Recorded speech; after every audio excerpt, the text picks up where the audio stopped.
অনেক কিছুই তো চাটনি খেয়েছো, এইভাবে একবার লিচুর চাটনি বানিয়ে দেখো, দারুণ খেতে লাগবে। লিচুর চাটনি বানানোর জন্য এখানে কয়েকটা লিচুকে আমি খোসা ছাড়িয়ে রেখেছি। এর ভেতর যে দানা আছে সেটাকে আগে ছাড়াতে হবে, তো এগুলো আমি ছাড়িয়ে নিই। লিচুগুলোকে পুরো ছাড়িয়ে নিয়েছি, একদম এক একটা লিচুকে 4-5 টুকরো করে নিয়েছি, একদম পাতলা পাতলা করে। এবার একটা কড়াই বসিয়ে দিয়েছি, এতে দিয়েছি সাদা তেল, অল্প, একদম অল্প। তেলটা হালকা গরম করে নিয়েছি, এর মধ্যে দিয়ে দিচ্ছি কয়েকটা মৌরি। মৌরিটা একটু ভেজে নেব। লিচুটাকে কিছুক্ষণ নেড়ে চেড়ে নিলাম। এবার এর মধ্যে দিয়ে দেবো কিশমিশ। যত দিয়ে দেবে তত খেতে ভালো লাগবে। আর হালকা করে এর সাথে নেড়ে নেবে।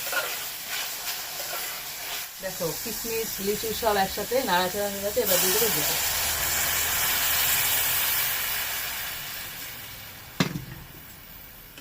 এবার এটাকে ফুটতে দেবো যতক্ষণ না লিচুটা পুরো সেদ্ধ হচ্ছে। এমনভাবে জলটা দিতে হবে যেন লিচুটা পুরো সেদ্ধ হয়ে যায়। লিচুটা সেদ্ধ হতে কিন্তু সময় লাগবে, সেই আন্দাজে জলটা দেবে।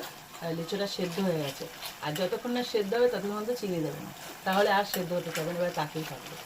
তো পুরো সেদ্ধ হয়ে গেছে। হ্যাঁ, এবার দিয়েছি পরিমাণ মতো চিনি। লিচু এমনি মিষ্টি ফল, খুব একটা চিনি লাগবে না।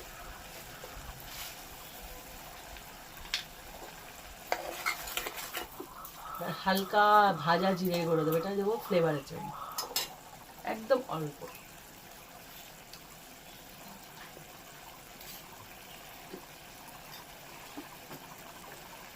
এক্সট্রা জলটা যেন না থাকে, শুধু লিচু সেদ্ধ হওয়ার জন্য জল দিতে হবে।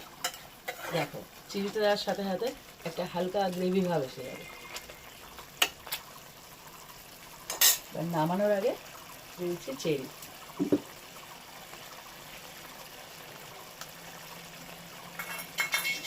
চেরিটা দিয়ে সেদ্ধ করবো না, সাথে সাথে নামিয়ে নেবে।